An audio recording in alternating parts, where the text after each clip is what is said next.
Hello viewers, this is Kerbengo and welcome for a new bonus episode of Let's Play Warship 2. Today we are taking on Inferno Mission 3. 150 ships to go. Oh dear, you better brace yourself because this will take a while. Let's begin, shall we? All hands alert. Full speed ahead. First, a quick reminder of the rules. Your objective is to survive an onslaught of enemies spawning from every corner of the map, until you sink the right amount of ships. Beat the best time and you will win a prize in the form of a flag with special abilities, and you can then use it in the main campaign. We are sailing around Cuba with 150 ships to sink. That's quite a lot, but you better get used to it, because I tell you, it only gets worse. Inferno 1 and 2 were a walk in the park. In Inferno 3 things begin to get a little bit rough, but after that it gets downright aggravating. It only goes so far as Inferno Mission 6, but boy, they went totally overboard with that last one. I won't tell much more to keep the surprise, but I am sure the people who played it knows exactly what I mean. With a compassionate thought for all whom went through the ordeal. Well, anyway, like I said, this mission is very long, so here's what will happen next. I'll do a roundup tour of all the different enemy encounters, then I'll give you some advices on what ship setup works best, and I'll finish with a nice tip to optimize your time near the end. After that, I'll have to fast forward the rest to keep the video short. But don't worry, all you see is just me whirling around killing the same enemies over and over again for 30 minutes, so you are not missing anything too interesting.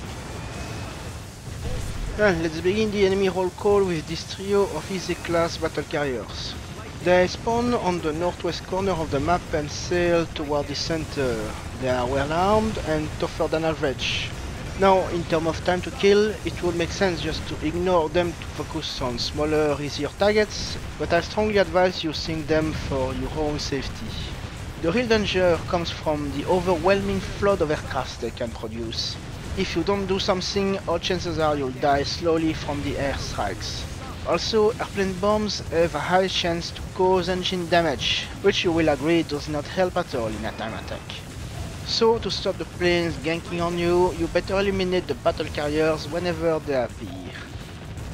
The second and most common enemy formation you meet consists of 4 DD-1934 and 1 BB Valerian, all vessels built for the First World War. First the Valerian, well, technically she is a pre-dreadnought, but she possesses more armor and endurance than some bigger battleships we met so far, which makes her surprisingly resilient for its size.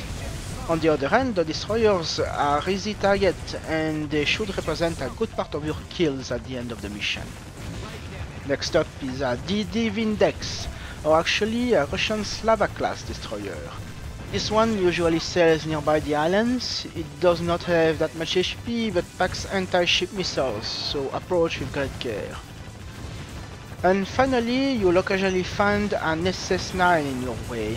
They make for good cannon fodder since they are easily destroyed with a single missile. I'll have more to tell you on subs further into the mission.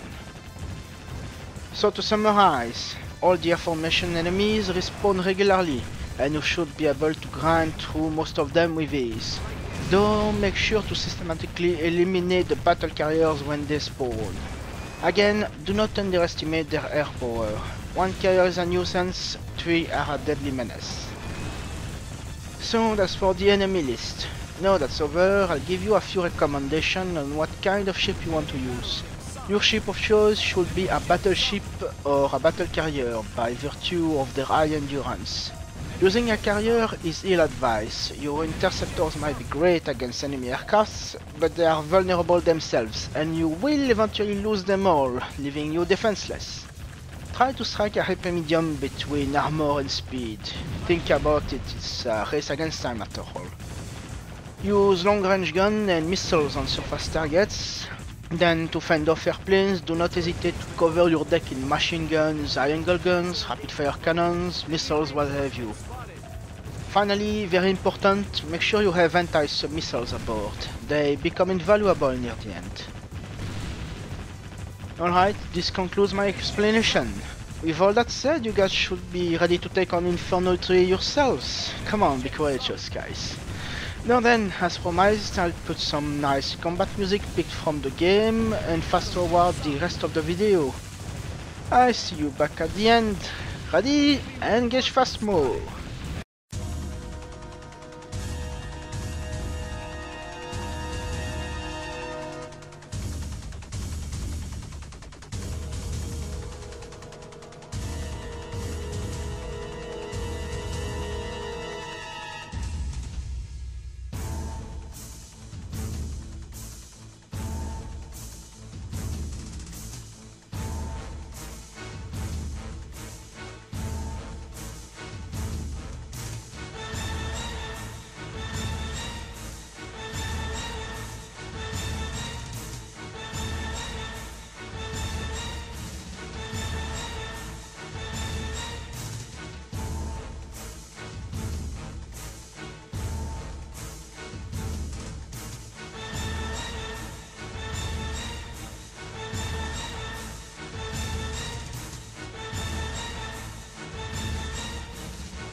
And back to normal speed for a few seconds, just to tell you this. When you reach 100 kills, submarines start to multiply like rabbits, and they pop all over the place. But they are still weak to anti-sub missiles. As a result, the rest of the mission becomes very trivial. Just don't let go of the R2 button and watch your ship frag on its own. Although big man full of your ammunitions, don't forget to pick up a crate to refill your missiles once in a while. Now return to Phasmo!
And mission accomplished! Oh, thank God this is over.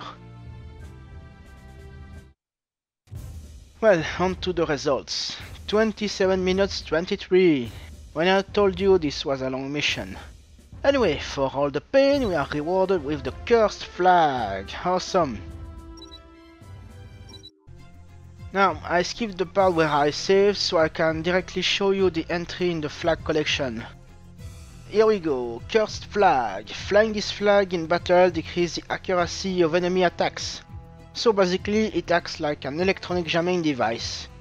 Functionally not my favorite flag, but it does look very nice. What do you think? Also, is it just me or is that a black mage from Final Fantasy? I did not know Square Enix was involved in this game. Who would have thought? Well, there you have it. This was the Sword of Inferno mission. I sure hope you enjoyed the video, and if you did, please don't miss the next episode of Let's Play Warship Gunner 2. I am Carbengo, thanks for watching.